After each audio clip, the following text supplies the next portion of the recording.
Moss ignored the screams of the Imperial Guards and deleted the line of code that connected the Archon's dying mind to the planetary defense grid. On the massive screens overhead, the shimmering gold mesh protecting Ithilgard flickered, pulsed a violent violet, and then vanished into nothingness. The silence in the throne room-turned infirmary was absolute, punctuated only by the sudden heavy thud of the commander's boots as he drew his sidearm. Is there a point where perfection becomes a prison, and would you be the one brave enough to walk away from it? Think about that as we look at what happened to the greatest empire in the sector. 6 hours earlier, Kalen's shuttle had docked against a hull that vibrated with the frantic, high-frequency hum of a civilization on the brink of a nervous breakdown. The medical bay of the Archon was less a room and more a cathedral of glass and humming light. At its center lay Valerius, the man who held the Hegemony together by sheer force of will, encased in a life support system that looked like a suit of crystal armor. Thousands of resonant shards hovered inches from his skin, glowing with a blinding, sterile white light. They were micromanaging his cellular decay, firing pulses of energy into his nerves before his own body could even signal a need for repair. Jackson, a junior technician with dark circles under his eyes, stood at the primary control arc, his fingers dancing across the harmonic dial. He kept sliding the brass physical slider upward, trying to match the Archon's rising fever with more power. Kalen watched the Archon's chest. It wasn't moving. Not really. It was being vibrated by the shards, a mechanical imitation of life that looked more like a seizure. He stepped closer, noticing how the skin beneath the crystal was translucent, almost gray. The most advanced hospital in the galaxy was busy killing its patient with perfection. "He's not healing because you aren't letting him fail," Kalen said, his voice cutting through the electronic whine.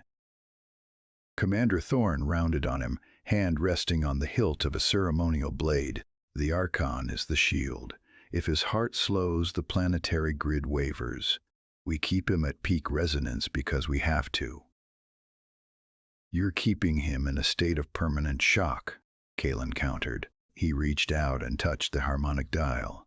The metal was hot, vibrating with enough force to numb his fingertips. This was the echo of the Empire itself, a constant straining pitch that left no room for the silence of recovery. Have you ever wondered if the very things we use to protect ourselves are the things that end up weighing us down the most? Under the mounting pressure of the Empire's expectations, the Archon's vitals began to spike into the red. Jackson looked at Kalen, then at the commander, his indecision written in the frantic twitch of his jaw. Kalen didn't wait for permission. He moved to the life support interface, his hands moving with the practiced ease of a man who knew that sometimes the only way to fix a machine was to let it cool down. He began to strip away the layers of over-optimization, weaving through the code that kept the Archon's mind locked in a digital fever dream. Stop. The room felt heavier as the light of the shards dimmed. Kalen could feel the weight of Thorne's gaze, a physical heat at the back of his neck. But as the resonance frequency dropped, something miraculous happened. The Archon's own lungs hitched, a ragged, natural sound that was worth more than 1,000 perfect mechanical pulses. For the first time in weeks, the ruler of Ithilgard wasn't a god. He was just a man trying to breathe. The rhythmic chirp of the scanner shifted, deepening into a low, steady thrum. Kalen watched the Archon's eyelids flicker. The man was no longer a puppet of the shards. He was a dreamer fighting to wake. But the cost of that transition was written in the stars. "Void Reaper signatures," Thorne hissed, staring at the tactical display. 6, no, 12 gravitational spikes at the border. The shield is dark, Moss. You've killed us all. Kalen didn't look up. His hands moved like a weaver's, dancing across the neural interface of the collective empire. "I didn't turn it off. I just took it off his back." The singularity link was designed to be a crown, but it had become a leash. Kalen began to broadcast a new sequence, not to a single man, but to the millions of neural glows living in the city below. He was looking for the resonance in the commoner, the merchant, in the soldier.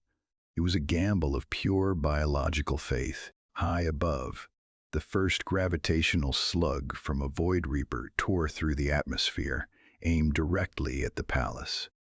It should have leveled the spire. Instead, the air hummed.